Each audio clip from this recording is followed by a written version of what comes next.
Yes. बिस्मिल्लाहिर्रहमानिर्रहीम। अस्सलामुअलैकुम। कैसे हैं आप? कुछ थोड़ा बहुत जो पिछले लेसन में हमने सीखने की कोशिश की तो आया, उसका आपको फ़ायदा हुआ? हाँ, कोई एक बच्चा कोई एक बात बता सकता है कि ये चीज़ मैंने सीखी?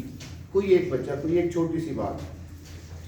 हाँ, ये इस सवाल का जवाब नेक्स्ट टाइम आपने देना है। तो आज हम जो आप लेसन पढ़ेंगे तो उसमें इस चीज़ को समझने की और ज़हन नशीन करने की कोशिश करेंगे कि एक छोटी सी बात सर को बतानी है। Clear? At the end of the lesson I will ask by you this very question again what we have learn through this session.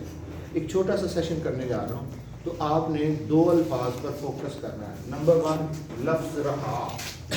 ये हमने उस दिन भी सीखने की कोशिश की थी और इसकी मदद से फिर हम आगे चलेंगे। रहा लफ्ज़ उर्दू में आ रहा है, ठीक है। अब जब भी हम कंटिन्यूस का फ़िक्रा बनाएंगे तो ये रहा फ़िक्रा 99% हमारे फ़िक्रात में शामिल होता है। ये लाजमी नहीं है, क्लियर। लेकिन चूँकि आपको एक पहली स्टेज से दूसरी स्टेज तक ले जाने में ये मदद देता है। रहा, अब रहा क्या है? ये जारी है। जब हम जारी की बात करेंगे तो लफ्ज़ उर्दू में रहा आएगा, तो इंग्लिश में ये फर्स्ट फॉर्म के साथ प्लस ING को ट्रांसलेट कर रहा होगा। फर्स्ट फॉर्म के साथ ING गो प्लस ING गोइंग, कम प्लस ING ई कट जाएगा, कमिंग, राइट प्लस ING उस दिन भी हमने किया था, राइटिंग। तो इस तरह से एक छोटा सा फिक्रा हम जो आज हम बनाते हैं, हम वो ये बनाते हैं जो हम काम अभी कर रहे हैं उनमें से कोई एक काम लेते हैं तो उसको इसमें से गुजारने की कोशिश करते हैं। क्योंकि कौन सा काम अभी हम कर रहे हैं? कोई एक हम इंग्लिश पढ़ रहे हैं, ऐसे ही है, या हम सीख रहे हैं। तो ये इस तरह के फिक्रात हम बैठे हुए हैं, हम हुए हैं ना, लेकिन यहाँ पे रहा नहीं आया। लेकिन इसको हम बाद में करेंगे। इस तरह के फिक्रात को अमल जारी होगा। रहा जारी अमल के बारे में भी बता रहा होता है। तो फिक्रा मैंने बोला आपको, हम इंग्लिश पढ़ रहे हैं। तो इसमें आपने ये सोचना है, ये देखना है कि ये हाल है, माजी है या मुस्तकबिल है। तो ये लफ्ज़ हैं जो है ये हमें बता रहा है कि ये हाल है, ये हाल हो गया, और ये रहे क्या हो गया? जारी हो गया। तो आपका फेल हाल जारी, ये उर्दू में बन गया और इंग्लिश में इसको क्या बोलेंगे? प्रेजेंट कंटीन्यूअस टेंस, ठीक है। तो इसी जब है जो है ये मेरी तरफ देखें, ये लफ्ज़ है जो है ये किस ज़माने के बारे में बता रहा है? हाल। तो एक लफ्ज़ चेंज करके इसी तरह से चेंज करें, इसको हम माजी में ले जाएं। हम इंग्लिश पढ़ रहे थे, ये माजी हो गया। अब इसी एक लफ्ज़ को चेंज करके आप मुस्तकबिल में जाएं। हम पढ़ रहे होंगे। तो ये होंगे जो है ये जो है ये किस टेंस के बारे में बता रहा है? मुस्तकबिल। ये तीन ही टेंस हैं। ये प्रेजेंट हमने लिख लिया, ये हमने पास्ट किया, ये हमने फ्यूचर लिया। तो तीनों में हम जारी की बात कर रहे हैं। तो present continuous tense, past continuous tense और फ्यूचर। ट्रांसलेशन इसकी हम आगे करते हैं, लेकिन इसमें अब ये काम हम कर रहे हैं, ये जारी है ना, हम पढ़ रहे हैं। तो जब ये हम खत्म कर लेंगे ये काम, तो फिर हम इस फिक्रे को, जब हम इस काम को, पढ़ने वाले काम को खत्म कर लेंगे, मुकम्मल कर लेंगे, तो फिर हम क्या बोलेंगे? हम इंग्लिश पढ़ चुके हैं। तो दूसरा लफ्ज़ हमारे पास चुका है। लफ्ज़ चुका जो है ये हमें परफेक्ट के बारे में, यानी कि किसी चीज़ के मुकम्मल होने के बारे में बता रहा होता है। मुकम्मल क्या? मुकम्मल हमारा जो एक्शन है, जो हम काम कर रहे हैं, जो अभी जारी है, जैसे ही हम इसको ड्रॉप कर देंगे ये क्या हो जाएगा? मुकम्मल।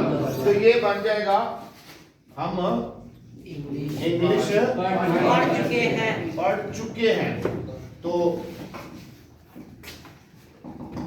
हैंक क्या हो गया?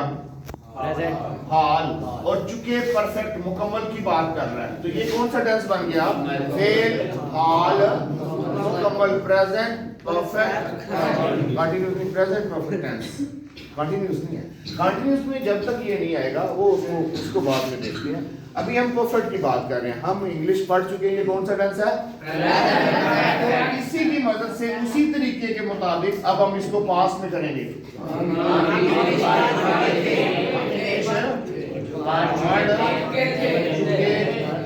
थे, अब थे क्या है, ये माजी है, ठीक है, ये पास्ट है, और इसको हम इंग्लिश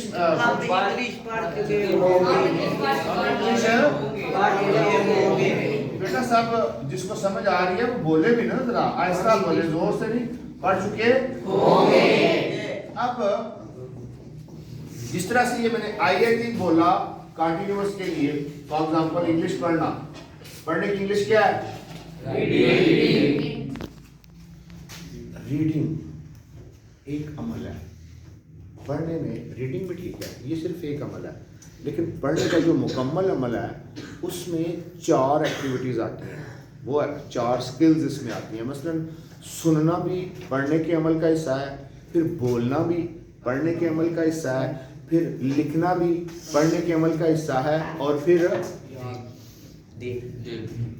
पढ़ने के बाद क्या रहेगा? बोलना भी हो गया, पढ़ना भी हो गया, सुनना भी हो गया, लिखना, ये 4 ठीक हो गया। राइटिंग स्किल, रीडिंग स्किल और स्पीकिंग स्किल और लिसनिंग स्किल। जी तो चुके हैं, सॉरी मैं बात कर रहा हूँ कंटिन्यूअस की, तो इसमें लफ्ज आएगा स्टडी। क्या आएगा? स्टडी। स्टडी की फॉर्म्स है study, studied, studied, read, red, red है। तो इसको हम कैसे करेंगे? वही, हाँ एक बात, जब आपको ये है नजर आए तो ये हमने इसके लिए हेल्पिंग वर्ब लिए थे,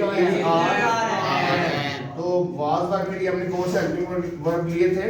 पास्ट के लिए वाज वर्ब। और याद है आपको हमने फ्यूचर के लिए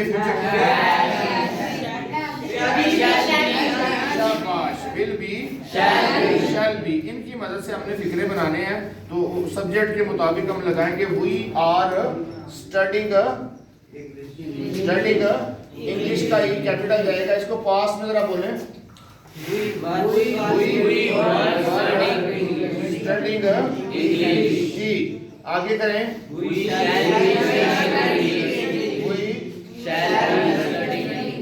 शैल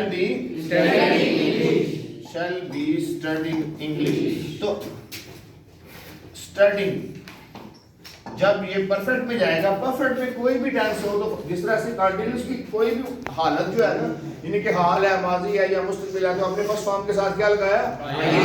मेन वर्ब के तौर पे। यहाँ पे मेन वर्ब के तौर पे हम थर्ड फॉर्म लगाएंगे स्टडी।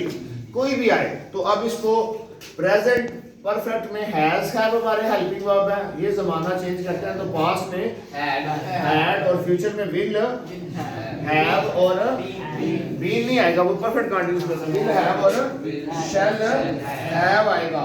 तो इनकी मदद से आपने ये फिक्रे मुकम्मल करने हैं। आज इसको करें जरा, पहले वाले को करें, वी हैव स्टडीड इंग्लिश। तो इसी तरह से आप पास्ट में भी इसको करेंगे, वी हैड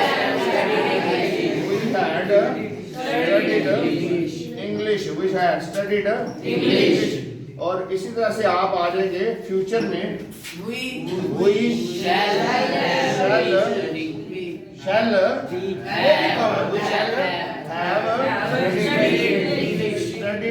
इंग्लिश। हाँ जी मुकम्मल हो गया। अब आप मुझे वो मेरे सवाल का जवाब दें कि आपने क्या सीखा इसमें। जी बेटा क्या सीखा? क्या ये 2 लफ्ज मदद करते हैं? रहा में तीनों कंटिन्यूज आएंगे और चुका में तीनों परफेक्ट आएंगे। तीनों कंटिन्यूज आएंगे, चुका में तीनों परफेक्ट। रहा में हमारा मेन वर्ब कौन सा आएगा? के साथ आईएनजी, और परफेक्ट में हमारा, और इसके हेल्पिंग वर्ब प्रेजेंट में, कंटिन्यूज में प्रेजेंट के हेल्पिंग वर्ब क्या है? माजी के हेल्पिंग वर्ब, फ्यूचर के हेल्पिंग वर्ब, और जब हम परफेक्ट में आते हैं तो प्रेजेंट परफेक्ट के हेल्पिंग वर्ब, माजी में जाते हैं और फ्यूचर में